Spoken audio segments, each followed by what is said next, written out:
Pot odraščanja pomeni tudi to, da spoznamo sebe in se sprejmemo. Kaj sploh pomeni samopodoba? Meni pomeni samopodoba to, da kako ti misliš o sebi, pa da kaj ti ne gre, pa v čem si dober. Delaš to, kar tebe veseli in da misliš, da se vidiš v dobri luči.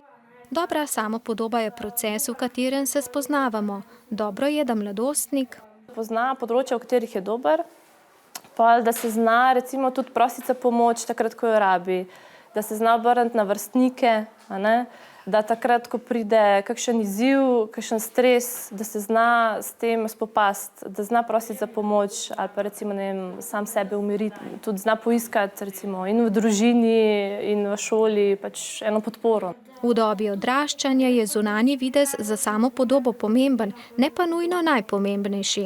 Zunanji izgled se meni ne zdi tako pomemben pri samopodobi zaradi tega, ker moraš biti na noter dober, pa moraš znati sprejemati druge ljudi. Moje mnenje je, da v bistvu je bolj pomembno, kako si ti na noter. Če si pač prijazen do drugih ljudi, bodo pač tudi oni bili prijazni do tebe. In pomagamo do pač boljše samopodobe na tem področju, ampak spodbujamo pa tudi druga področja samopodobe. Teh pa je v mladostnih letih res veliko in zagotovo bomo našli tako, ki nam bo povedala, da smo super.